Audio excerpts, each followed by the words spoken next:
హల్లెలూయా. రండి, మత్తయి సువార్త 11వ అధ్యాయము. మత్తయి సువార్త 11వ అధ్యాయము 12వ వచనం.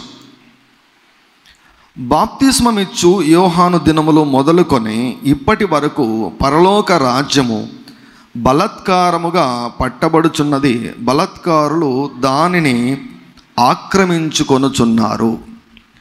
పరిశుద్ధాత్మ దేవుని యొక్క నడిపింపు ప్రకారము పట్టు వదలని మొండి విశ్వాసం అన్నటువంటి అంశాన్ని మనం అనేక మాసములుగా మనము ధ్యానిస్తున్నాం. మనం నడిపిస్తున్నటువంటి పరిశుద్ధాత్మకి 2 చేతులు పైకెత్తి గట్టిగా హల్లెలూయా చెప్దామండి ఒకసారి. హల్లెలూయా, హల్లెలూయా. సో ఈ యొక్క క్రమంలో ఈ వయలెంట్ ఫెయిత్ గురించినటువంటి ఈ యొక్క ధ్యానాల్లో ప్రభు మరి ఆర్థికపరమైనటువంటి విషయముల గురించి ధ్యానించమని ఆత్మదేవుడు మనల్ని నడిపించిన వాడుగా ఉంటున్నాడు. ఎప్పుడైనా చూడండి, దేవుడు ఏదైనా ఒకరి జీవితంలో ఒక కార్యం చేయాలంటే మొదటగా ఆయన ఏమిస్తాడంటే వాక్యాన్ని ఇస్తాడు. వాక్యాన్ని ఇచ్చి ఆ వాక్యము ద్వారా మన మనసును ప్రభావితం చేస్తాడు. ఆయన వాక్యము ద్వారా మనసును ప్రభావితం చేసి మనసును ఆయన మార్చేస్తాడు.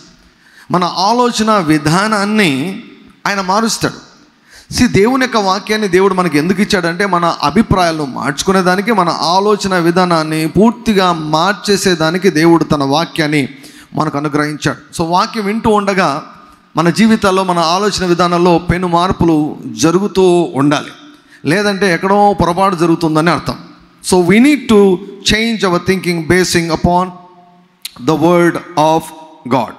ఈ క్రమంలోనే మరి అప్పుల నుంచి విడుదల గురించి మనం దేవుని యొక్క వాక్యంలో మనం చూస్తున్నాం.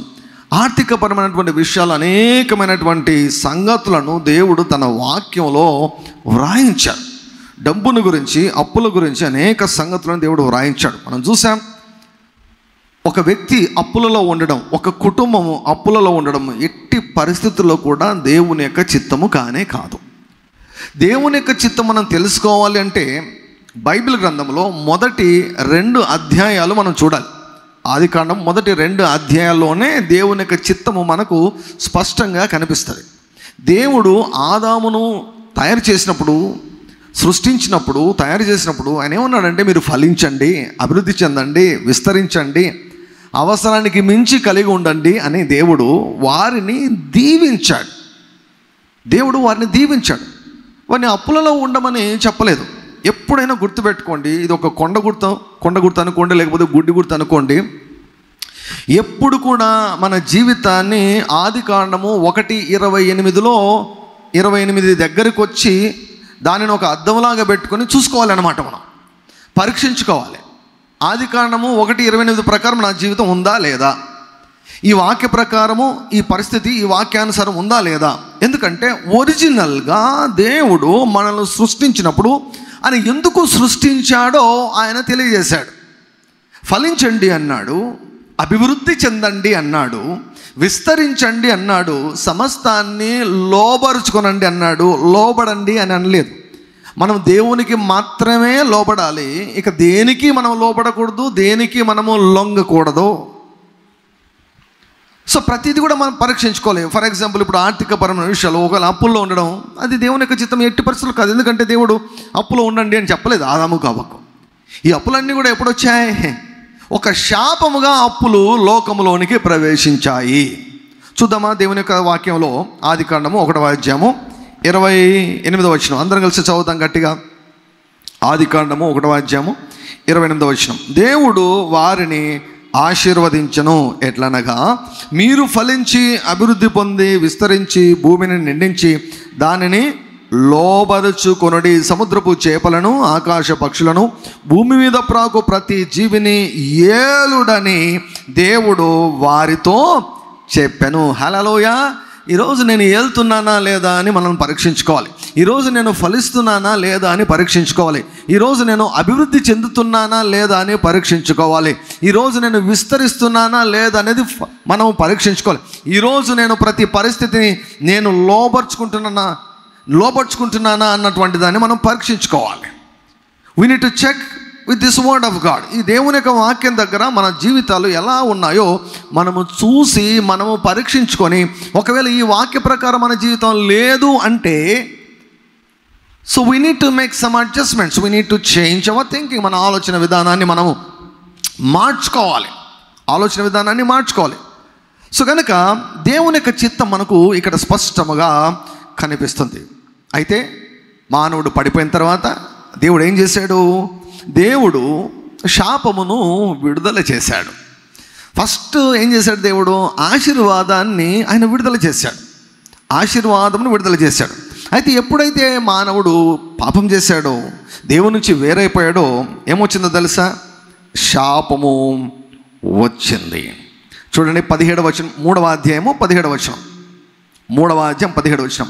ఈ పాపంలో ఎవరెవరికి భాగం ఉందంటే, మొదటగా సాతానుకు, రెండవదిగా హవ్వకు, మూడవదిగా ఆదంకు. కాబట్టి వరుస పెట్టి ఎవరిని వదిలిపెట్టలేదు దేవుడు. దేవుడు చాలా నీతిమంతుడు, చాలా పరిశుద్ధుడు. ఆయన పరిశుద్ధతను ఎవరు కూడా తట్టుకోలేరు. యేసుక్రీస్తు ప్రభు లేకుంటే మనకు దిక్కు దశ ఏమి లేవు, ఉండేవి కావు. యేసుక్రీస్తు ప్రభు ఆయన రక్తం లేకపోతే మనకు అడ్రస్సే లేదన్నమాట. సో ఇక్కడ ఎవరిని వదిలిపెట్టలేదు, ముగ్గురిని శపించాడు. ఫస్ట్ సాతానును శపించాడు, రెండవది హవ్వను శపించాడు, మూడవది ఆదామును శపిస్తున్నాడు. దేవుడు ఆదామును ప్రియులారా శపించాలన్నటువంటి దేవుని యొక్క ఉద్దేశం కాదు. దేవుడు మొట్టమొదటిగా ఆదామును దీవించాడు, దీవించబడాలని దేవుడు కోరుకున్నాడు. అయితే దేవుడు శపించినప్పుడు ఆ శాపము ఎలా ఉందో చూద్దాం. 17వ వచనం. ఆయన ఆదాముతో, నీవు నీ భార్య మాట విని తినవద్దని నేను నీకు ఆజ్ఞాపించిన వృక్ష ఫలములు తింటివి గనుక నీ నిమిత్తము నేల శపింపబడి ఉన్నది, ప్రయాసముతోనే నీవు బ్రతుకు దినములన్నీ దాని పంట తిందువు, అది ముండ్ల తుప్పలను గచ్చ పొదలను నీకు మొలిపించును, పొలములోని పంట తిందువు, నీవు నేలకు తిరిగి చేరు వరకు నీ ముఖపు చెమట కార్చి ఆహారము తిందువు, ఏలైనగా నేల నుండి నువ్వు తీయబడితివి, నీవు మన్నే గనుక తిరిగి మన్నైపోదువు అని చెప్పాను.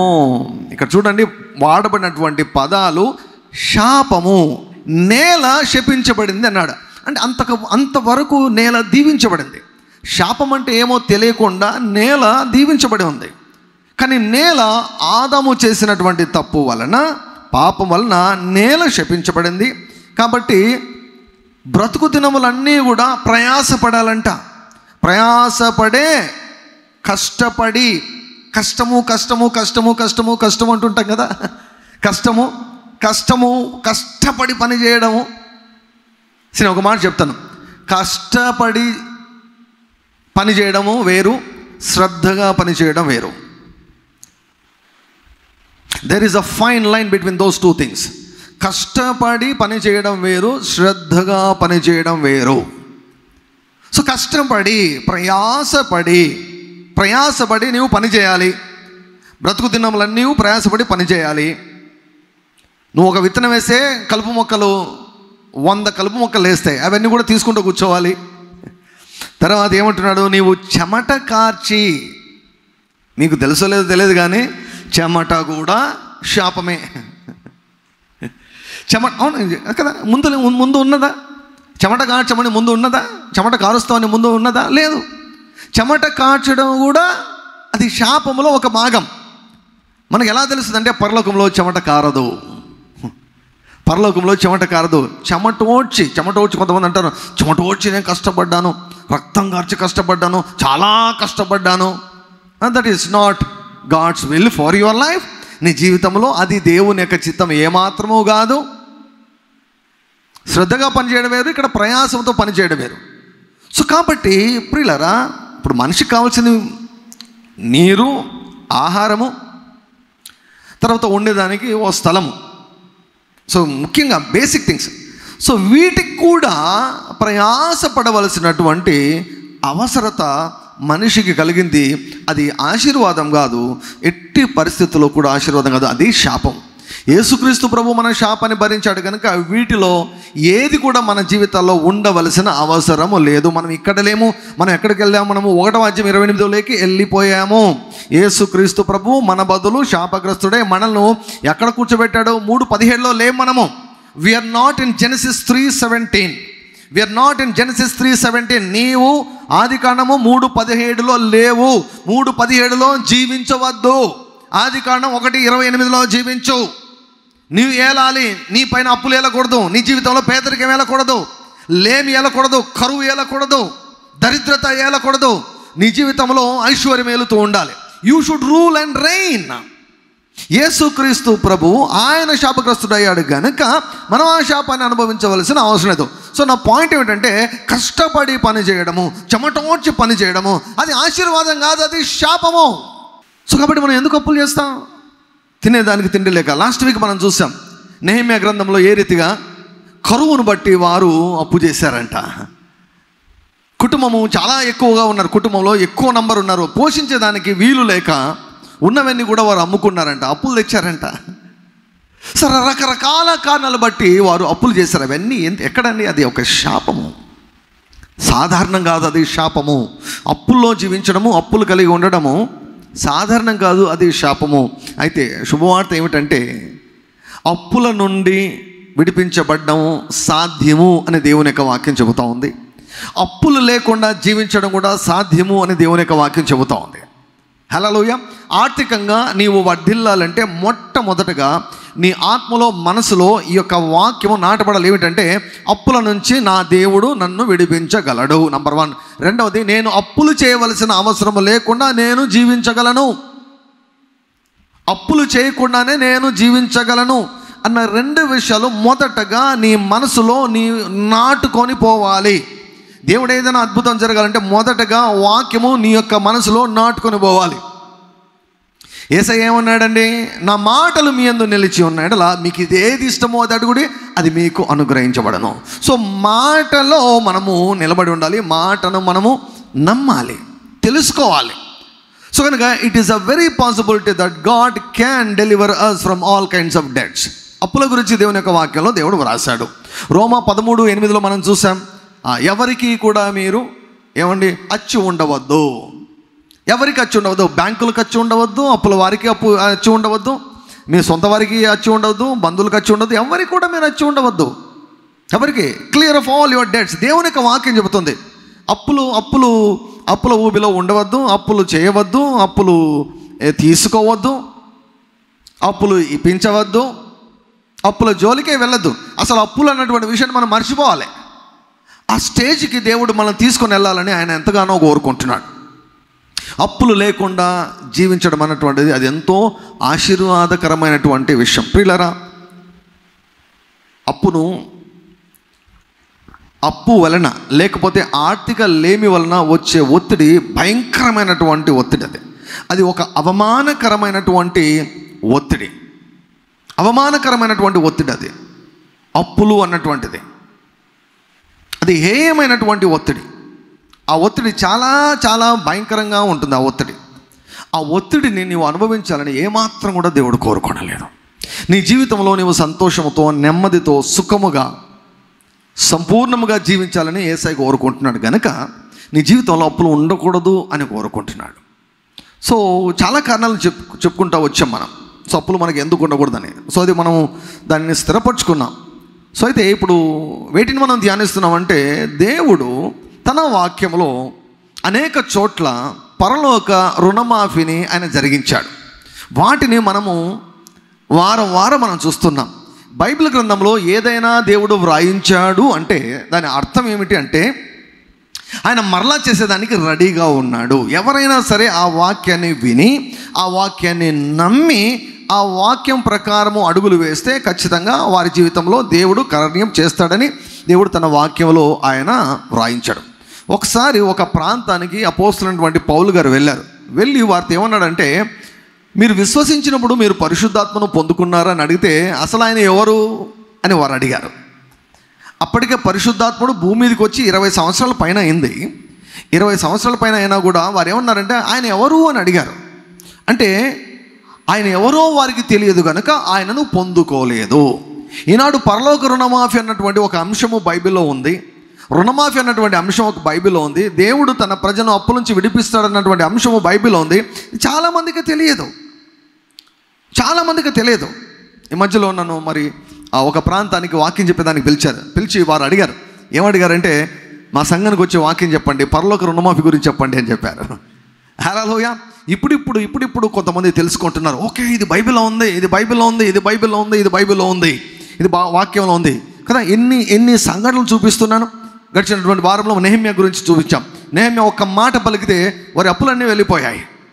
దేవుడు అద్భుతమైనటువంటి కార్యం చేశాడు. ఎందుకు రాయించాడంటారు వాటిని? ఈరోజు కూడా అవి అప్లికబుల్. ఈరోజు కూడా మన నెహెమ్యా యేసుక్రీస్తు ప్రభువు ఉంటూ ఉన్నాడు. హల్లెలూయా. సో పాత నిబంధనలో కొన్ని భాగాలు చూసాం. మరొక భాగాన్ని ఈరోజు చూపిస్తాను మీకు. ఈ వాక్యాలన్నీ కూడా విన్నప్పుడు ఏమి మనకు కలగాలంటే, దేవుడు మనల్ని కూడా ఆయన అప్పుల నుంచి విడిపిస్తాడు. హల్లెలూయా. ఒకేసారి నేను చెప్తుంటాను కదా, ఇప్పుడు దేవుడు నిన్ను అప్పుల నుంచి ఒకే రోజులో విడిపించగలడు. ఒకే రోజులో దేవుడు నిన్ను అప్పు నుంచి విడిపించగలడు. నీ అప్పు 10,000 10 లక్షలైనా 10 కోట్లైనా ఒకే రోజులో దేవుడు నిన్ను అప్పుల నుంచి శాశ్వతంగా నిన్ను విడిపించగలడు. ఆ దేవుని గురించి నేను ప్రకటిస్తున్నా. ఆ దేవుని గురించి వ్రాసినటువంటి వాక్యంలో నుంచి నేను మాట్లాడుతూ ఉన్నాను. హల్లెలూయా.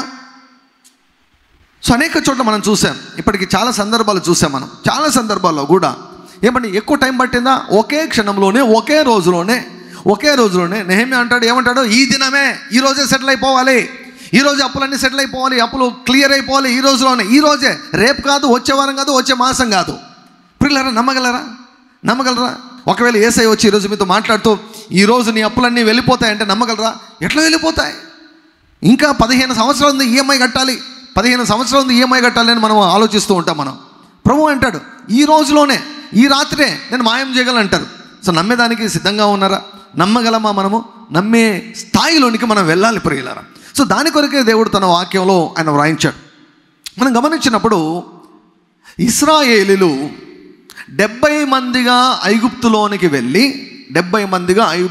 వెళ్ళి అక్కడ దగ్గర 30 నుంచి 40 లక్షల మంది అయ్యారు. 30 నుంచి 40 లక్షల మంది అయ్యారు. 30 లక్షల జనాభా ఊహించుకోనండి.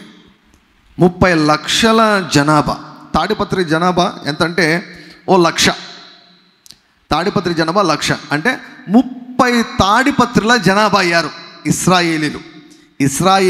30 తాడిపత్రుల జనాభా అయ్యారంటే 30 లక్షల మంది అయ్యారండి. 30 లక్షల మంది అయ్యారు. అయితే ఈ ఇశ్రాయేల్ అందరికీ కూడా అధిపతిగా ఉన్నటువంటి యోసేపు ఉన్నంత వరకు బాగానే ఉన్నది. యోసేపు ఆయన చనిపోయేంత వరకు అక్కడ ఏలాడు, ప్రధానమంత్రిగా ఏలాడు, అంతవరకు బాగానే ఉంది.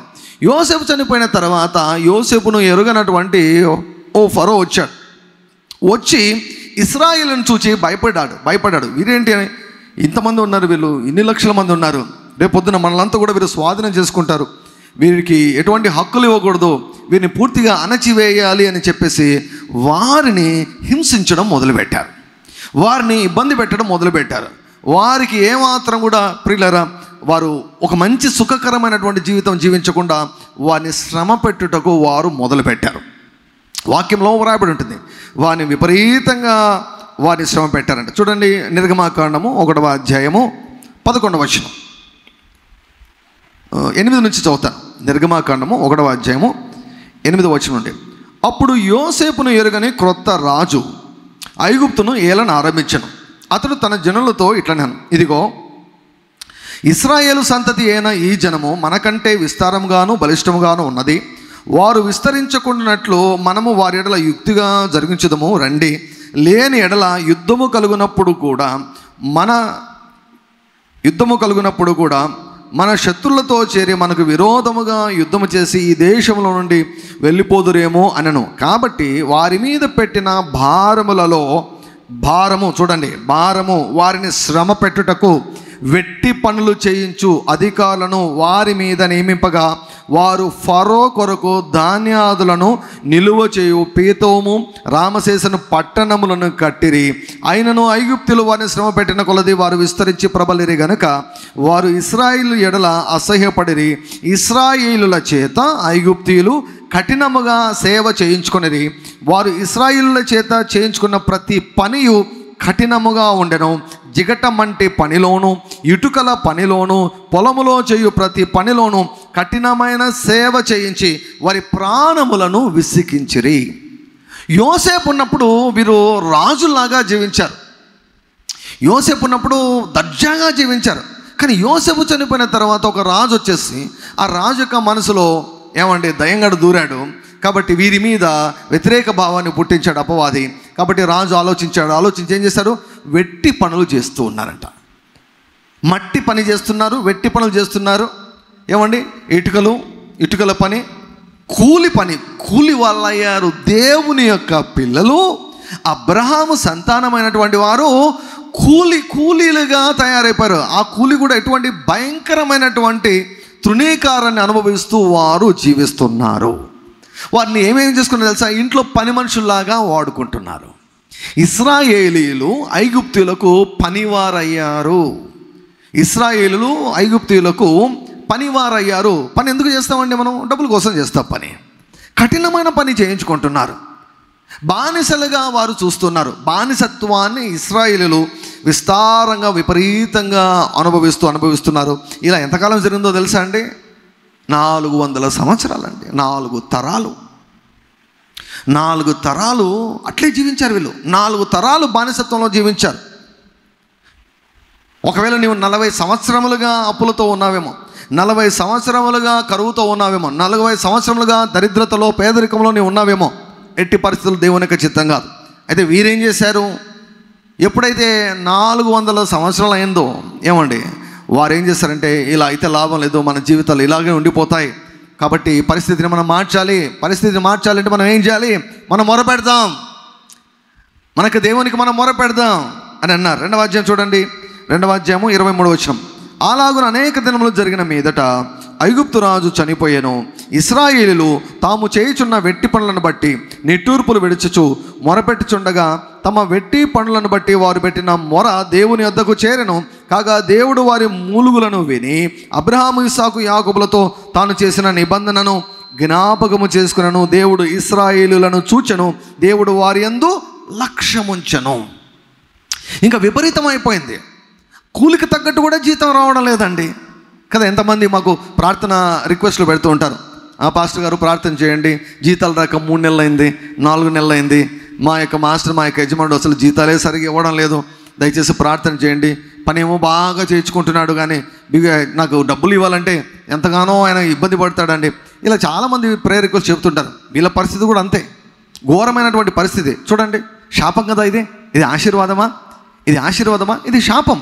ప్రయాసతో కష్టపడి కఠినమైనటువంటి పనులు చేస్తున్నారు, ఇక లాభం లేదని మొరపెట్టారు. వారు ఎప్పుడైతే మొరపెట్టారో దేవుడు విన్నాడు. హల్లెలూయా.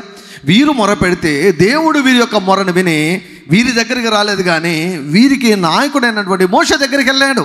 వీరి ప్రార్థనలు దేవునిని మోషే దగ్గరికి పంపించాయి అన్నమాట. సో దేవుడు మోషే దగ్గరికి వెళ్ళి మోషేతో ఆయన అనేక సంగతులు చెప్పాడు. చూడండి, 3వ అధ్యాయం 2వ వచనం.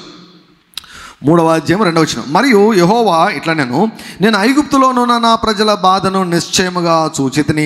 పనులలో తమను కష్టపెట్టు వారిని బట్టి వారు పెట్టిన మొరను వింటిని. వారి దుఃఖములు నాకు తెలిసే ఉన్నవి. కాబట్టి ఐగుప్తీయుల చేతిలో నుండి వారిని విడిపించుటకు ఆ దేశంలో నుండి విశాలమైన మంచి దేశమునకు, అనగా కనానీయులకు, హిత్తీయులకు, అమోరీయులకు, పెరిజీయులకు, హివ్వీయులకు, యెబూసీయులకు నివాస స్థానమై పాలు తేనెలు ప్రవహించే దేశమునకు వారిని నడిపించుటకు దిగి వచ్చి ఉన్నాను. ఇశ్రాయేలుల మొర నిజముగా నా ఎదుగు చేరినది. ఐగుప్తులు వారిని పెట్టు హింస చూచితిని. కాగా రమ్ము, నిన్ను ఫరో యొద్దకు పంపెదను. ఇశ్రాయేలులైన నా ప్రజలను నీవు ఐగుప్తులో నుండి తోడుకొని పోవలను అనెను. దేవుడు మోషే దగ్గరకు వచ్చి మాట్లాడుతానన్నాడు. ఇశ్రాయేలులను నేను చూశాను, వారు మొరపెట్టారు, వారి మొరను నేను విన్నాను, కాబట్టి నిన్ను పంపిస్తాను, నీవు వారిని బయటికి తీసుకొని రావాలి. నా యొక్క ఉద్దేశం ఏమిటంటే, వారు కేవలం విడుదలను అడిగారు. ఈ ఐగుప్తుల నుంచి మమ్మల్ని విడిపించండి అని ప్రార్థన చేస్తారు. అయితే నేను ఎందుకు వచ్చానంటే, మొదటగా ఐగుప్తుల చేతిలో నుంచి విడిపించేదానికి, రెండవదిగా విశాలమైన మంచి దేశానికి 11 రోజుల్లో నేను తీసుకుని పోతాను అన్నాడు. 11 రోజుల్లో విశాలమైనటువంటి మంచి దేశానికి ఈ యొక్క 30 లక్షల మంది నేను తీసుకుని వెళ్తాను అన్నాడు. 30 లక్షల మందిని నేను ఐగుప్తుల చేతిలో నుంచి నేను విడిపిస్తాను అన్నాడు అని చెబుతూ 2 మాటలు చెప్తాడు. అవి చాలా ప్రాముఖ్యమైనటువంటి మాటలు. చూడండి, 3వ అధ్యాయము 19వ వచనం నుంచి చదువుదాం. ఐగుప్తు రాజు మహాబలముతో మీ మీదికి వచ్చి మిమ్మును పోనీయడని నేను ఎరుగుదును, కానీ నేను నా చెయ్యి చాపి ఐగుప్తు మధ్యమున నేను చేయదలిచి ఉన్న నా అద్భుతములన్నిటినీ చూపి దాన్ని పాడు చేసేదను. అటు తర్వాత అతడు మిమ్మును పంపివేయును. మరియు నేను ఈ జనుల ఎడల ఐగుప్తీయులకు కటాక్షము కలుగజేసేదను గనుక మీరు వెళ్ళునప్పుడు వట్టి చేతులతో వెళ్ళరు. హల్లెలూయా. వట్టి చేతులతో వెళ్ళరు. దేవుడు ఏమంటున్నాడు మోషేతో? మీరు ప్రార్థన చేశారు. ఏమని ప్రార్థన చేశారు? మీ వాళ్ళంతా కూడా ఐగుప్తు నుంచి విడిపించయ్యా చాలు, వీళ్ళ నస తగ్గిపోతే చాలు, వీరి యొక్క కఠినత్వం తగ్గిపోతే చాలు, ఈ పని మేము చేయలేకుండా ఉన్నాం అని వారు మొరపెడితే దేవుడు అన్నాడు, వారిని ఖచ్చితంగా విడిపిస్తా, విశాలమైన మంచి దేశానికి తీసుకొని వెళ్తా. అయితే వారిని నేను ఐగుప్తుల చేతులోంచి విడిపించేటప్పుడు, ఐగుప్తులోంచి బయటకు వచ్చేటప్పుడు వారు వట్టి చేతులతో రారు అన్నాడు. వట్టి చేతులతో రారు. మరి వట్టి చేతులు రారు అంటే అర్థం ఏంటి? వట్టి చేతులతో రారు అంటే అర్థం ఏమిటి? 22వ వచనం, ప్రతి స్త్రీయు, బాగా చూడండి, బాగా వినండి, ప్రతి స్త్రీయు తన పొరుగు దానిని తన ఇంట ఉండు దానిని వెండి నగలను, బంగారు నగలను, వస్త్రములను ఇమ్మని అడిగి తీసుకొని మీరు వాటిని మీ కుమారులకును మీ కుమార్తెలకును ధరింపచేసి ఐగుప్తీయులను దోచుకొందురనెను. హల్లెలూయా. ఇలా చేయమని వీళ్ళు అడగలేదు. ఇశ్రాయేలులు ప్రభువా ఇలా చేయి ప్రభువా, మాకు వెండివు ప్రభువా, బంగారు ప్రభువా అని కూడా అడగలేదు. వారు కేవలం ఏమడిగారు? ఐగుప్తుల చేతి నుంచి మేము విడిపించబడితే చాలు అన్నారు. కానీ దేవుడు ఎప్పుడు కూడా మనం అడిగింది మాత్రమే ఇవ్వడు, అడిగి ఊహించిన దానికంటే అత్యధికంగా ఇస్తాడు దేవుడు. Hallelujah. We should testify such testimonies. మన జీవితంలో అటువంటి సాక్ష్యాలు ఉండాలండి. నేను ఇది అడిగాను, నేను 100 రూపాయలు అడిగితే దేవుడు నాకు 1,00,000 రూపాయలు ఇచ్చాడు అన్న సాక్ష్యాలు రావాలి. హల్లెలూయా. దేవుడు ఏమంటున్నాడు?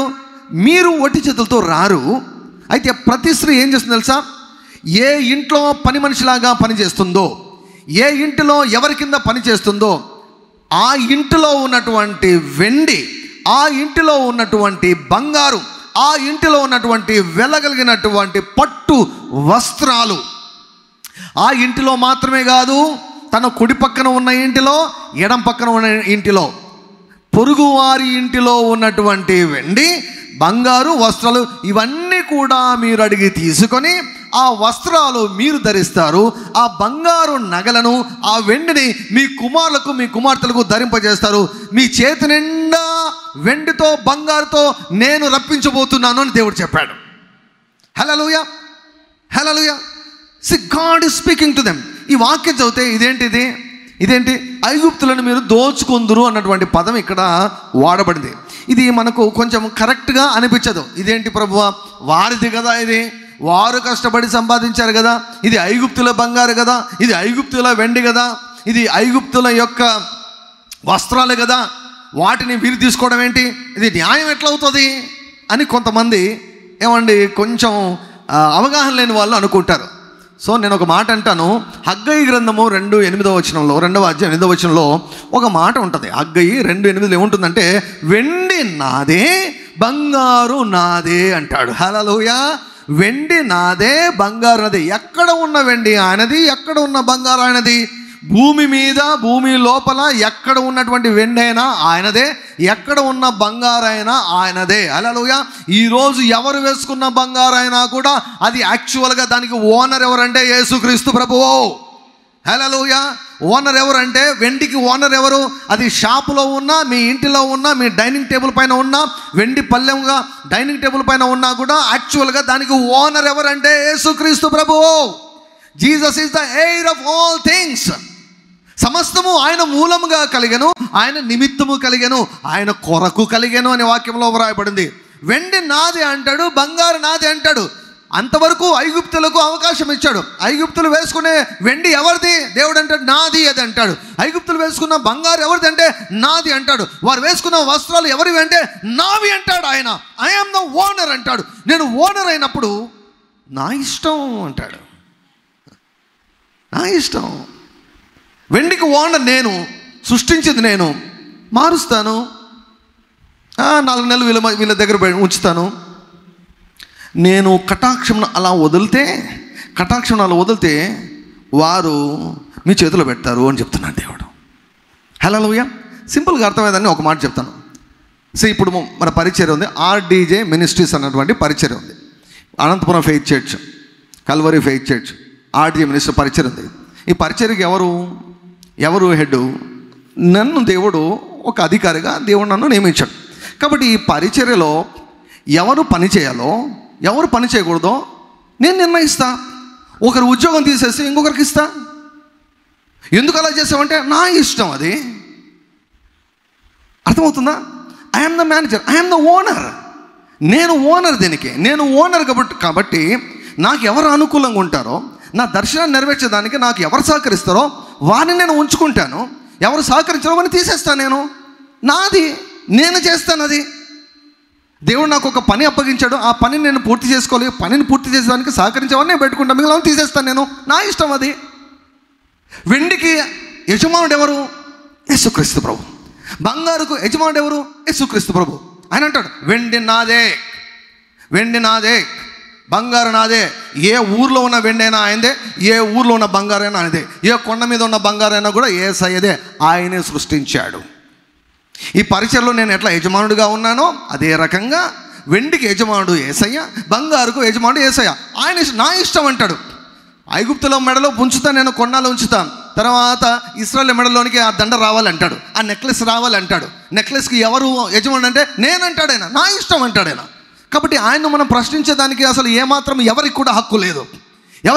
ఆయన మారుస్తాడు. ఇప్పుడు ఏమన్నాడు? కనానీయులకు, హిత్తీయులకు, యెబూసీయులకు, హివ్వీలకు ల్యాండ్ ఇచ్చాడు, కనాను ల్యాండ్ ఇచ్చాడు. ఇప్పుడు ఏమంటాడు? ఇశ్రాయేలుకు ఆ ప్రాంతాన్ని వారికి ఇచ్చాను నేను. అరే మఠసంగా జీవించండి రా, అనుభవించండి అని ఇచ్చాను. కానీ వారు నన్ను మర్చిపోయి నాకు ఇష్టమైనటువంటి రీతిలో వారు జీవించడం లేదు కనుక వారిని తొలగించి వారి యొక్క ప్రాంతాన్ని నేను మీకు ఇస్తాను అని దేవుడు చెప్తున్నాడు. ఆయన మారుస్తాడు. సింహాసనాలు మారుస్తాడు, ఉద్యోగాలు మారుస్తాడు, ప్రాంతాలను మారుస్తాడు, రాజులను మారుస్తాడు, అధికారులను మారుస్తాడు. ఆయన ఇష్టం. ఆయన యజమానుడు, ఆయన ప్రభు అయి ఉంటున్నాడు. సో కనుక ఆయన ఏమంటున్నాడు అంటే, ఐగుప్తీయులు బంగారు నగలు వేసుకున్నది చాలు, మీరు కష్టపడితే వారు సంపాదించిన బంగారు చాలు, మీరు కష్టపడి మిమ్మల్ని సతాయించి మీ పనిని వాడుకొని వారు బాగా వస్త్రాలు కొనుక్కున్నారు చాలు, ఇంకా చాలు. వారికి ఆ బంగారును వాడే హక్కు ఇక లేదు, వారికి ఆ వెండిని వాడుకునే హక్కు ఇక లేదు, వారికి ఆ వస్త్రం వాడుకునే హక్కు కూడా లేదు. కనుక వారి యొక్క వెండిని, వారి యొక్క బంగారును, వారి యొక్క వస్త్రాలను నేను మీకు ఇవ్వాలనుకుంటున్నాను అని దేవుడు చెప్పాడు. చూసారా? ఐగుప్తు నుంచి విడిపించబడ్డ మాత్రమే కాదు, దేవుడు వారిని వట్టి చేతులతో తీసుకొని రావడం లేదు, కానీ వారి చేతి నిండా బంగారు. ఎంత అడుగుతారండి బంగారు? ప్రతి స్త్రీ అంట తన ఇంటిలో ఉన్న దానిని తన ఇరుగు పొరుగు వారిని అడిగి, మీరు అడగండి అంటున్నాడు దేవుడు, అడిగి తీసుకోండి అంటున్నాడు. నాకు బంగారు కావాలి. ఎంత బంగారు అడుగుతారు? ఎంత బంగారు అడుగుతారు? ఏమన్నా కొంచెం అడుగుతారా? కొంచెం స్మాల్ థింకింగ్ పీపుల్ నాకు ఒక రింగ్ ఇవ్వలే చాలంటారు కదా. ఒక రింగ్ ఇవ్వలే చాలంటారేమో కొంతమంది. స్మాల్ థింకింగ్ ఉన్నటువంటి వారు ఇశ్రాయేల్ కుటుంబాలు ముందుగానే పెద్ద పెద్ద కుటుంబాలు, వారి కుమారులకు, వారి కుమార్తెలకు, వారికి కావాల్సినటువంటి వెండిని, బంగారు మొత్తం అంతా కూడా ఎలా ఉండేదంటే దోచుకుంటున్నట్లు ఉండేది. ఇక్కడ దోచుకుంటున్నట్లు ఉందన్నమాట సీన్. అది దేవుడు ముందే చెప్పాడు, ఇలా నేను చేస్తాను అన్నాడు. ఇలా నేను చేస్తాను, వారి వెండి నీకు ఇస్తాను. వారు వాడుకుంటున్నటువంటి, కరెక్ట్గా చెప్పాలంటే ఐగుప్తీయులు వాడుకుంటున్నటువంటి నా వెండిని నేను మీకు ఇస్తాను. ఐగుప్తీయులు అనుభవిస్తున్నటువంటి నా బంగారును నేను మీ చేతిలో పెడతాను. ఇండైరెక్ట్ కూడా చెప్పాడు, ఒకవేళ మీరు సరిగా వాడుకుంటే మీరు తీసి వేరే వాళ్ళకి ఇస్తా అన్నాడు దేవుడు. ఆయన ఇష్టం అదే. పాపాత్ముల ఆస్తిని దేవుడు నీతిమంతుల వరకు దాచిపెట్టాడంటే దాని అర్థం ఇదే. ఐగుప్తులు అంతవరకు బంగారు బాగుందని వేసుకున్నారు, కానీ వారికి తెలియదు వాళ్ళ ముచ్చట, 3 నాళ్ళ ముచ్చటే వారి ఆనందం అనేది వారికి తెలియదు. వారి సంతోషం తాత్కాలికం. ఎందుకంటే ఆ బంగారు వారి మెడలో ఉండదు, వారి చేతుల్లో ఉండదు, వారి ఇంట్లో ఉండదు, వారి బీరువాలో ఉండదు, వారి లాకర్లలో ఉండదు. అది ఇశ్రాయేలుకు వెళ్ళిపోవాలని దేవుడు ఆజ్ఞాపించాడు, దేవుడు పలికాడు. సో కాబట్టి దే బారోడ్, దే ఆస్క్డ్, మాకు గోల్డ్ కావాలి అన్నారు, మాకు బంగారు కావాలి అన్నారు. సో అడగండి అన్నాడు దేవుడు. ఆ టైం వస్తుంది, మీరు వెళ్ళండి, ఫరో దగ్గరికి వెళ్ళండి, ఫరో దగ్గరికి వెళ్ళి చెప్పండి. ఫరో మిమ్మల్ని పంపడు, నాకు తెలుసు. వాడి గురించి నాకు తెలుసు, వాడి హృదయం గురించి నాకు తెలుసు, వాడి కఠినత్వం గురించి నాకు తెలుసు, వాడు పంపడు. అయినా కూడా నేను అద్భుతాలు చేస్తా. ఒక రాత్రి మాత్రం పంపించేస్తాడు. ఇక మిమ్మల్ని పెట్టుకోడు, ఏమాత్రం పెట్టుకోడు, పంపించేస్తాడు. పంపించేసినప్పుడు నేను వట్టి చేతులతో మిమ్మల్ని పంపను, నేను మీకు కటాక్షమును కలుగజేస్తాను. ఐగుప్తులకు బుద్ధి పుట్టిస్తాను. ఎటువంటి బుద్ధి? మీరు ఎంత అడిగితే అంత బంగారు ఇచ్చేటట్లు, ఎంత అడిగితే అంత వెండి ఇచ్చేటట్లు, ఎంత అడిగితే ఎన్ని వస్త్రాలు అడిగితే అన్ని వస్త్రాలు ఇచ్చేటట్లు నేను వారికి బుద్ధి పుట్టిస్తాను అన్నాడు. సో కాబట్టి వీరేం చేశారండి? వీరు తీసుకున్నారు. సరే, ఒకవేళ ఏమనుకుందాం, సరే అప్పే అనుకుందాం, ఒకవేళ అప్పే తీసుకున్నారేమో అనుకుందాం, అప్పులాగా తీసుకున్నారేమో అనుకుందాం. So they have taken silver, gold. So ఆ టైంలో రూపాయలు, ఈ డబ్బులు లేవు కదా, ఆ టైంలో ఉండేదంతా బంగారు, వెండి, వీటితోనే కొనేవారు. సో కాబట్టి బంగారు, వెండిని, తర్వాత వస్త్రాలను వీరు తీసుకున్నారు. సో టైం రానే వచ్చింది. మరి దేవుడు చెప్పినటువంటి రీతిగా వారు ఐగుప్తీయుల నుంచి దేవుడు వారిని విడిపించినప్పుడు ఏం జరిగింది చూడండి. 12వ అధ్యాయం, నిర్గమాకాండము 12వ అధ్యాయం 33వ వచనం. 33వ వచనం. ఐగుప్తీయులు మనమందరము చచ్చిన వారం అనుకొని తమ దేశంలో నుండి ప్రజలను పంపుటకు త్వరపడి వారిని బలవంతము చేసిరి. అంతవరకేమో పంపించమన్నటువంటి వారు ఇప్పుడు ఇశ్రాయేలును వారి చెప్పు చేతుల్లో పెట్టుకునేంత వరకు ఏమైపోయింది తెలుసా? ఇశ్రాయేలులే ఐగుప్తులకు ఒక శాపముగా మారిపోయారు. ప్రతి ఇంటిలో ప్రథమ పుత్రుడు చచ్చిపోయాడు. భయంకరమైనటువంటి తీర్పు. అసలు మరణము లేనటువంటి ఇల్లే లేదంట ఐగుప్తులో. ఇక ఆ స్థాయిలో తెగులు వచ్చే లోపల వారు భయపడి ఇశ్రాయేలు దగ్గరకు వచ్చి దండం పెట్టి, అమ్మా వెళ్ళిపోండి, మమ్మల్ని విడిచిపెట్టి వెళ్ళిపోండి, మీరు ఏ ఊరికి కావాలంటే ఆ ఊరికి పోండి, మా దగ్గర ఉండొద్దు, వెళ్ళిపోండి అని ఐగుప్తులు ఇశ్రాయేలును బలవంతం చేసిరంట. ఇక మీరు మరలా పోకుండా ఇక్కడే ఉంటే మిగిలిన వాళ్ళంతా చచ్చిపోతామేమో, మేము ఇప్పటికే నాశనం అయిపోయింది, చాలు, దయచేసి వెళ్ళిపోండి అని పంపించేశారు. బలవంతం చేసి పంపిస్తుంటే 36వ వచనం, 34 నుంచి చూద్దాం. కాబట్టి ప్రజలు తమ పిండి ముద్దను తీసుకొని అది పులియక మునిపే పిండి పిసుకు తొట్లలో వాటిని మూట కట్టుకొని తమ భుజం మీద పెట్టుకొని పోయిరి. 35 చూడండి. ఇశ్రాయేలీలు మోషే మాట చొప్పున చేసి ఐగుప్తుల యొద్ద వెండి నగలను బంగారు నగలను వస్త్రములను అడిగి తీసుకొనిరి. ఎవరన్నా అండి, మీరు వెళ్ళి అడగండి, ఒక చైనీమని అడగండి, ఎవరినైనా ఇస్తారా? దానిలో పోతున్నప్పుడు ఏమంటే ఒక చైన్ ఇస్తారా? మీరు వేసుకున్న నెక్లెస్ భలే ఉంది, ఇస్తారంటే ఇస్తారా వాళ్ళు? మీరు వేసుకున్న బ్రేస్లెట్ భలే ఉందండి, నాకు కావాలి, ఇస్తారా, ఇవ్వండి అని అడిగితే ఇస్తారా? కానీ దేవుడు కటాక్షం కలుగజేస్తే ఇస్తారంట. హల్లెలూయా. దేవుడు ఉన్నాడండి. దేవుడిని పక్షంగా కార్యం చేస్తాడండి. మనుషులకు బుద్ధి పుట్టిస్తాడండి. దేవుడు మనుషులకు బుద్ధి పుట్టిస్తాడు. నీ చేతిలో వెండి పెట్టినట్లుగా దేవుడు బుద్ధి పుట్టిస్తాడు. ఇప్పుడు వెండి బంగారం మనం ఎలా మాట్లాడుకోవచ్చు అంటే డబ్బులతో మాట్లాడుకోవచ్చు. నీకు డబ్బులు ఇచ్చేటట్లు దేవుడు వారికి బుద్ధి పుట్టిస్తాడు.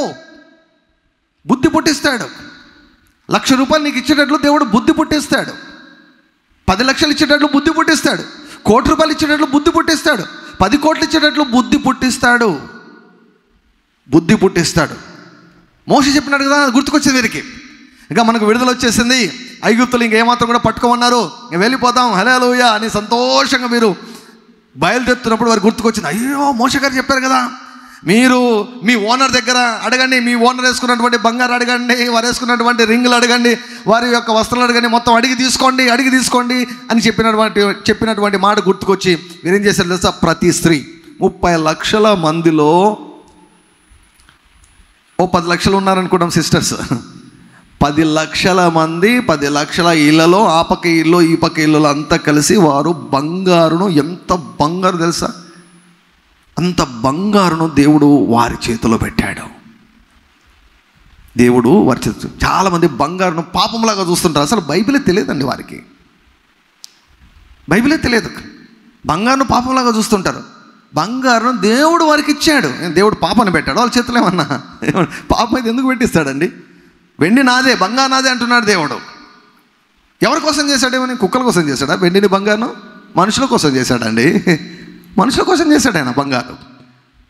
సో వీరి చేతిలో దేవుడు పెట్టాడు కదా. వీళ్ళు అడిగి తీసుకున్నారంట. అడిగి తీసుకున్నది 36వ వచనం, యెహోవా ప్రజల ఎడల ఐగుప్తులకు కటాక్షము కలుగజేసను గనుక వారు వారికి కావలసిన వాటిని ఇచ్చిరి, అట్లు వారు ఐగుప్తులను దోచుకొనిరి. హల్లెలూయా, హల్లెలూయా. ప్రియులారా, అందుకే దేవుని పైన ఆధారపడ నేర్చుకోవాలి. మనుషులను అడుక్కుంటే, మనుషులను మనం డైరెక్ట్గా అడిగితే అది మనం ఒక భిక్షగాలలాగా అయిపోతాం. అదే దేవుని వైపు చూసామనుకోండి, దేవుడు మనుషులకు బుద్ధి పుట్టించి నీకు డబ్బులు ఇచ్చేటట్లు దేవుడు చేస్తాడు, నీకు ఉద్యోగం ఇచ్చేటట్లు దేవుడు చేస్తాడు. ఈనాడు ఉద్యోగుల కొరకు తనకలాడుతున్నారు, డబ్బుల కొరకు తొక్కని అడ్డదారులు లేవండి. ఈనాడు క్రైస్తవులు అడ్డదారులు దొక్కుతున్నారు, డబ్బుల కొరకు కకృతి పడుతున్నారు అనేక చోట్ల. దేవుని వైపు చూడడం లేదు, ఎందుకంటే దే డోంట్ హ్యావ్ ఫెయిత్. విశ్వాసం ఉంటే దేవుని వైపు చూస్తారు, విశ్వాసం ఉంటే దేవుని పైన ఆధారపడతారు. దేవుడు చూడండి, ఇశ్రాయేలులకు ఆయన కటాక్షం కలుగజేశాడు. దేవుడు నీకు కటాక్షాన్ని ఇస్తే, కటాక్షాన్ని కలుగజేస్తే మనుషులు వచ్చి నీ అవసరం తీర్చి వెళ్ళిపోతారు. దేవుని దగ్గర చాలామంది మనుషులు ఉన్నారు. ఐగుప్తులను ఆయన కంట్రోల్ చేశాడు. ఐగుప్తులను ఆయన మార్చగలిగాడు. ఐగుప్తులు కఠినమైనటువంటి ఐగుప్తులు వారికి డబ్బులు ఇచ్చేటట్లు ఆయన చేశాడు. హల్లెలూయా, హల్లెలూయా. ఇప్పుడు ఏమైపోయింది? ఇప్పుడు ఒకవేళ మనం లిటరల్గా మనం మాట్లాడితే ఐగుప్తీయులకు ఇశ్రాయేలీలు ఒక 1000 కేజీల బంగారు బాకీ ఉన్నారు, అంతే కదండి.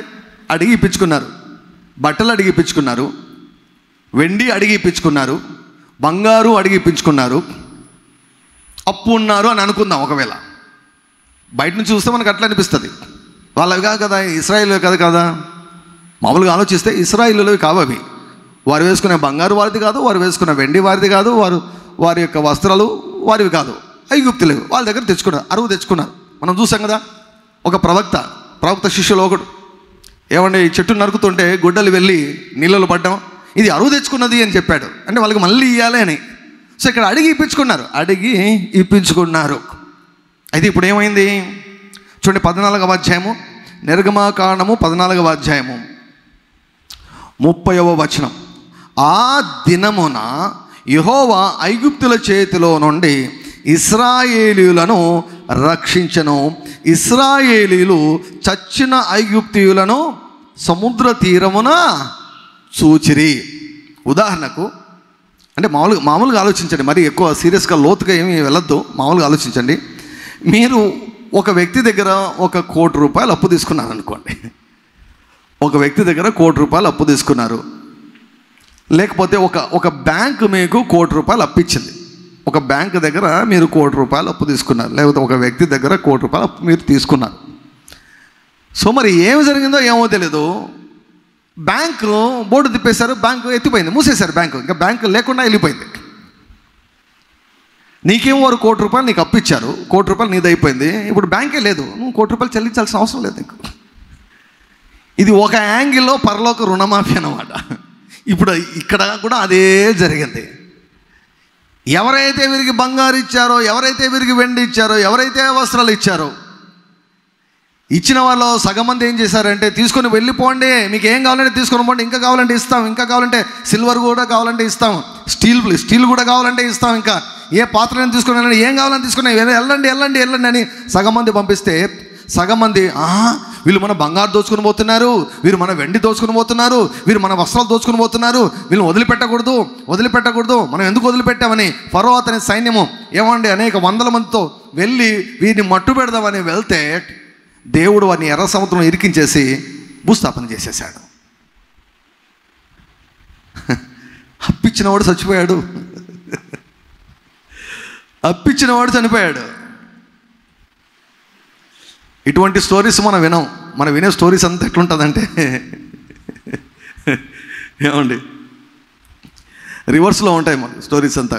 చాలామంది నాకు చెప్తుంటారు, చీటీలు కడుతుంటారు, చీటీలు కట్టేవాడు మొత్తం బోర్డు తిప్పేసి వెళ్ళిపోతాడు. ఆ చీటీలు కట్టేవాడు నాకు ఒక ఆయన ఉన్నాడు. ఆయన ఒకసారి పేషెంట్గా నా దగ్గరికి వస్తే, ఎలా జరుగుతుందని మీ వ్యాపారం అంటే, ఏం చేద్దాం సార్, వాళ్ళకి చీటీల వ్యాపారం బాగానే జరుగుతుండా. చీటీలు కట్టేవారిలో ఒక అతను ఉన్నాడు, ఆయన అప్పు తీసేసుకున్నాడు. ముందుగా ఆయన పాట పాడేసి తీసేసుకున్న మరుసటి నెలనే చనిపోయాడు. అప్పు తీసుకుని చనిపోయాడు. ఇప్పుడు వాళ్ళ భార్య దగ్గరికి నేను వెళ్ళి అడిగితే, నువ్వు నాకే లేదు కదా అంటుంది వాళ్ళ భార్య. మాకు వచ్చే 5-10 రూపాయల లాభంలో ఒకడు బకెట్ తన్నేస్తే మళ్ళా మేము కోలుకునే దానికి ఎన్ని సంవత్సరాలు పడుతుందో సార్ మాకు. ఇక్కడ రివర్స్ జరిగింది. ఇక్కడ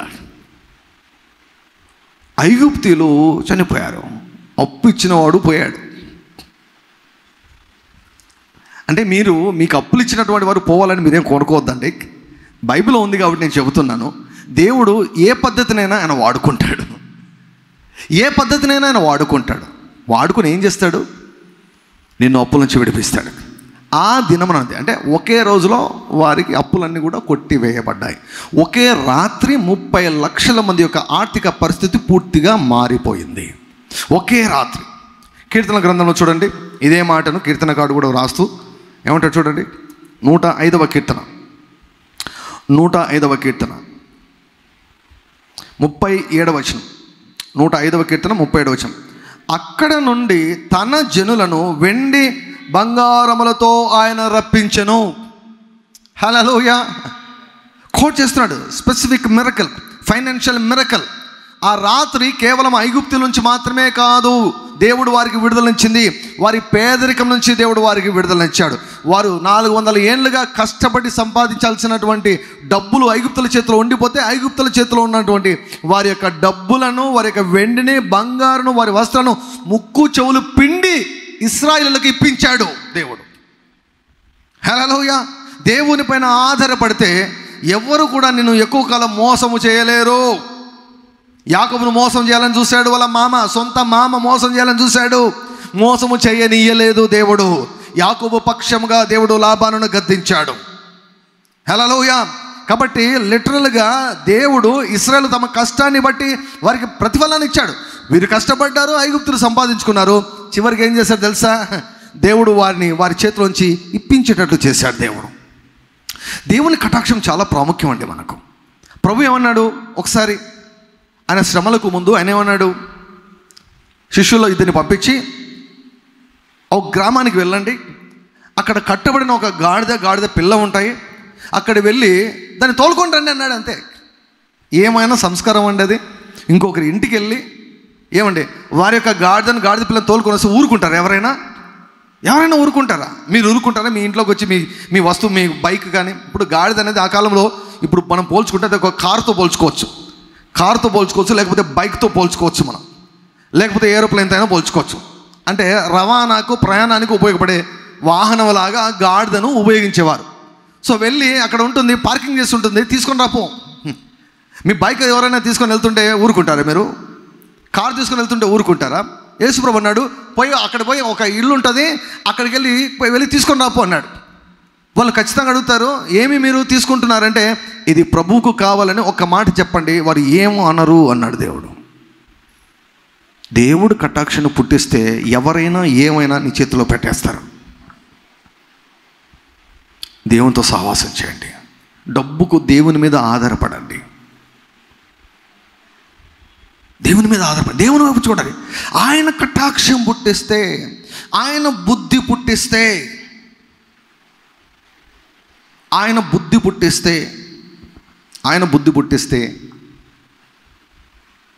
ఆయన కటాక్షం పుట్టిస్తే ఎవరు ఆపలేరు. చాలా సంవత్సరాల క్రితం ఈ మాట చెప్పి నేను ముగిస్తాను. అంటే దేవుడు బుద్ధి పుట్టిస్తే అలా ఉంటుందండి. చాలా సంవత్సరాల క్రితం ఒక వ్యక్తి ఉండేవాడు. ఓ రోజు నేను ఆరాధన చేస్తున్నాను. దేవుడు ఆ వ్యక్తిని చూపించి ఏమన్నాడంటే, ఆ వ్యక్తి యొక్క అప్పులన్నీ కట్టేసేయి అన్నాడు.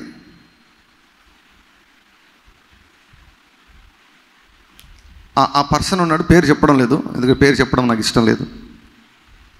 వారి యొక్క ఘనతను, గౌరవాన్ని ఏమాత్రం కూడా నేను తలుచుకోలేదు.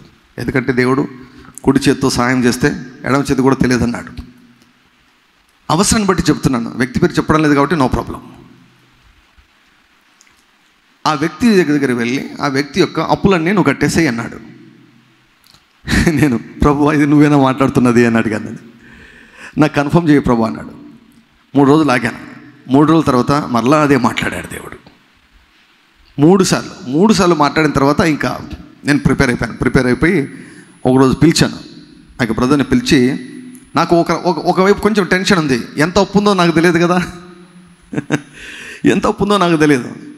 టెన్షన్ ఉండి నేను అడిగాను, ఎంత ఉండొచ్చు నీకు అప్పు అని అడిగాను. నేను కడతానని నేను ముందే అన్నాను అనుకోండి, టక్కున ఫిగర్ పైకి పెంచితే ఇలాంటి వాళ్ళు చాలామంది ఉన్నారు సొసైటీలో. కాబట్టి నాకు కూడా దేవుడు కొంచెం జ్ఞానం ఇచ్చాడు. కాబట్టి మామూలుగా మాట్లాడుతూ ఎంత ఉండొచ్చు నీకు అప్పు అందాజుగా, ఎలా ఉంది మీ ఆర్థిక పరిస్థితి అని అడిగితే, సార్ మాకు చాలా ప్రాబ్లం ఉంది, ఉద్యోగం లేదు, ఏం లేదు, నాకు ఒక 70,000 నాకు అప్పు ఉంది సార్. 70,000 ఇంకా ఎక్కువ ఉందంటే, ఇంకేం లేదు సార్, 70,000 మాకు అప్పు ఉంది, అప్పు తీరిపోతే అసలు ఏం లేదు సార్, అసలు మేము హాయి సార్, ఫుల్ ఫ్రీ సార్ మేము అన్నాడు. అప్పుడు నేను కన్ఫర్మ్ చేసుకొని, అమ్మ పర్లేదులే, అంత అమౌంట్ నా దగ్గర ఉందిలే అని చెప్పి నేను చెప్పాను. దేవుడు నాకు చెప్పాడు, నీ అప్పును కట్టమని చెప్పాడు. 3 నెలల్లో నెలకింత చొప్పున నీకు ఇస్తాను, 70,000 అప్పు నుంచి బయటకు వచ్చేసాయి, దేవుడు నాకు చెప్పాడు అని 70,000 అప్పు కట్టి ఆ వ్యక్తిని అప్పు నుంచి విడిపించేశాను. హల్లెలూయా. ఎందుకు? దేవుడు నాకు బుద్ధిని పుట్టించాడు. వారు ఎంత ఏడ్చి ప్రార్థన చేశారో, ఎంతగా దేవుని వేడుకున్నారో, ఎంతగా వారు తనకలాడారో నాకు తెలియదు. అది దేవునికి వారికి సంబంధించింది. దేవుడు నాకు చెప్పాడు. దేవుడు నాకు చెప్పి వారి యొక్క అప్పును కట్టమన్నాడు. సో నేనేం చేశాను, వారి అప్పును నేను కట్టేశాను. 70,000 నేను దేవుని యొక్క రాజ్యంలో విత్తినట్లు. 70,000 విత్తిన దానికి దేవుడు నాకు ఎంత పంటనిచ్చాడు తెలుసా? 8 లక్షల పంటనిచ్చాడు దేవుడు నాకు. 8 లక్షల 70,000 విత్తనానికి దేవుడు నాకు అసాధారణమైన రీతిలో 8 లక్షల పంటను దేవుడు నాకు ఇచ్చాడు. 8 lakhs వేస్ట్ కాదు. అది దేవుడు చెప్పిన తర్వాత లోబడి ఏమంటే విత్తితే అది ఎట్లా దానికి రివార్డ్ చేయడం అంటారా దేవుడు? దేవుడు చాలా నమ్మదగినటువంటి దేవుడు. చాలామంది డబ్బులు ఇచ్చేదానికి గుంజుకుంటుంటారు, కానీ నా చేతులకైతే అడ్డు అదుపు ఏమి ఉండదు దేవుడు. నేను ఎప్పుడు జోబులో డబ్బులు పెట్టుకొని ఎప్పుడు ప్రభువా ఎక్కడ విత్తాలా అని అడుగుతూ ఉంటాను. దేవుడు కొంతమందిని చూపిస్తుంటాడు. అంటే ఎవరు వారు అంటే ఆయన వైపు చూసేవారు అన్నమాట. బుద్ధి పుట్టిస్తాడు ఆయన. ఐగుప్తులకు బుద్ధిని పుట్టించాడు కాబట్టి వారు ఇచ్చేశారు. ఒకవేళ ఆ వ్యక్తి నాకు 7 లక్షలు అప్పు ఉందంటే 7 లక్షలు తీర్చాల్సిందే, తీర్చేవాడిని నేను. దేవుడు చెప్పాడు, దేవునికి నేను మాట ఇచ్చాను కాబట్టి నేను మాటకు ఎంత కష్టమైనా సరే నేను లోబడిస్తాను వెంటనే. సో దేవుడు బుద్ధి పుట్టిస్తాడండి. చూడండి, ఒకే రాత్రిలో 30 లక్షల మంది చేతిలోకి బంగారం వచ్చేసింది, వెండి వచ్చేసింది, బట్టలు వచ్చేసాయి. దిశ మొత్తం మారిపోయింది ఒకే రాత్రిలోనే. మరలా ఒకే రాత్రిలోనే శాశ్వతంగా అప్పుల నుంచి వారు విడిపించబడ్డారు. ఏమన్నాడు తెలుసా దేవుడిక? మీరు ఇంతవరకు చూశారు కదా ఐగుప్తీయులను, మీకు అప్పిచ్చిన వారిని చూశారు కదా, ఇక మీరు వారిని చూడరు అన్నాడు. మీ జీవితంలో చూడరు. వేరే వాళ్ళని చూస్తారు మీరు, కనానీయులను, హివ్వీలను, యెబూసీయులను, ఏమండి వారిని వీరిని చూస్తారు, కానీ ఐగుప్తులను మాత్రం మీరు ఇంక ఎన్నడూ చూడరు అన్నాడు దేవుడు. శాశ్వతంగా వారిని ఆ రాత్రి, అదే దినమున, అదే రాత్రి వారు చచ్చిన ఐగుప్తులను చూశారు. ఎవరైతే వారిని హింసించారో, ఎవరైతే వారితో కఠినంగా ప్రవర్తించారో, ఎవరైతే వారిని హీనంగా చూశారో, ఎవరైతే వారిని సతాయించారో, వారిని ఇబ్బంది పెట్టారో, వారి యొక్క చెమటను, వారి యొక్క రక్తాన్ని తాగారో, వారి శవాలను వీరి కళ్ళతో చూశారు. అక్కడ గొప్ప పరలోక రుణమాఫీని ఒక దేశానికే దేవుడు దయచేశాడు కదండి. 30 లక్షల మంది, 30 తాడిపత్రుల జనాభాను ఒకే రోజు వారి యొక్క అప్పుల నుంచి వారిని విడిపించేశాడు దేవుడు. హల్లెలూయా. ఏమైనా జరుగుతుంది, ఏమైనా చేస్తాడు ఆయన. ఏమైనా జరుగుతుంది, ఏమైనా చేస్తాడు. రిజల్ట్ మాత్రం అప్పుల నుంచి మనం ఫ్రీ అయిపోతాం. యేసుక్రీస్తు ప్రభు నిన్న నేడు ఏకరీతిగా ఉన్నాడు. హల్లెలూయా. వెండి ఆయనదే, బంగారం ఆయనదే, డబ్బు ఆయనదే, సర్వము ఆయనవే. హల్లెలూయా. దేవుడు బుద్ధి పుట్టిస్తే నీకు ఇల్లు ఇస్తారు ఎవరైనా. దేవుడు బుద్ధి పుట్టిస్తే నీకు కారు వచ్చేస్తారు. దేవుడు నీకు బుద్ధి పుట్టిస్తే, దేవుడు నీ ఎడలో ఎవరికైనా బుద్ధి పుట్టిస్తే ప్రియులారా, నీకు ఏది కావాలంటే అది ఇచ్చేసి వెళ్ళిపోతారు. హల్లెలూయా. కారు తీసిస్తారు నీకు, బైక్ తీసిస్తారు నీకు, ఇల్లు కట్టించి ఇస్తారు. దేవుని యొక్క వాక్యం ఉంటుంది, మీరు కట్టని ఇళ్ళని మీకు ఇస్తానన్నాడు దేవుడు. మీరు నాటని తోటలు మీకు ఇస్తానన్నాడు దేవుడు. మీరు త్రవ్వని బావులను ఇస్తానంటే మీరు కష్టపడడం లేదు, మీ ఇంటిని ఎవరో కడుతున్నారు. మీకు ఇవ్వబోయే కారుని ఎవరో తిప్పుతూ ఉన్నారు. మీకోసం కొంటున్నారు కార్లు వాళ్ళు, మీకోసం ఇల్లు కడుతూ ఉన్నారు. నువ్వు దేవుని వైపు చూస్తే అవి మీ దగ్గరికి వచ్చేస్తాయి. హల్లెలూయా. అవి మీ దగ్గరికి వచ్చేస్తాయి. God is the owner. He can shift any material blessings from any person to somebody that he likes. దేవుడు ఇష్టపడే మనుషుల చేతిలోనికి ఎవరి దగ్గర నుంచి తీసుకుని వచ్చి ఆయన పెట్టేస్తాడు. హల్లెలూయా. కొంతమందికి దేవుడు పలానోళ్ళకి ఏరోప్లేన్ తీసి ఉన్నాడంట. ఏరోప్లేన్ తీసి ఉన్నాడంట. ఏరోప్లేన్ అంటే ఏమైనా కోట్లు అండి, కోట్ల కొద్ది మాటలు, సైకిల్ కాదు, ఏరోప్లేన్ తీసి ఉన్నాడంట. కొంతమందికి చెప్పారు కాబట్టి వచ్చి తీసి ఇచ్చిపోయారు. కొంతమంది దైవజనులకు ఏరోప్లేన్ చెప్పారు కాబట్టి, దేవుడు చెప్పాడు కాబట్టి తీసి ఇచ్చిపోయారు. ఇల్లు కట్టించి మరి ఇచ్చిపోయారు. ఫర్నిచర్ ఇచ్చిపోయారు. ఇది మీకోసమే ఫర్నిచర్ ఇచ్చిపోయారు. ఇటువంటి కార్యాలు దేవుడు ఇంతకు మునుపు చేశాడు, ఇప్పుడు కూడా చేస్తూ ఉన్నాడు. మన జీవితాలు ఎందుకు జరగడం లేదంటే బోధ లేదు కాబట్టి, నమ్మడం లేదు. బోధ ఉంటే నమ్ముతాం, నమ్మితే దేవుని యొక్క మహిమను చూస్తాం, దేవుని యొక్క కార్యాలు చూస్తాం. ఇప్పుడు ప్రకటించబడుతున్న గనుక ఈ వాక్యాన్ని పరిశుద్ధాత్మ దేవుడు సూచక క్రియల చేత, అద్భుతముల చేత, ఆర్థికపరమైన వింతల చేత ఆయన ఈ వాక్యాన్ని స్థిరపరచబోతూ ఉన్నాడు. హల్లెలూయా. హల్లెలూయా. హల్లెలూయా. బుద్ధి పుట్టిస్తాడు.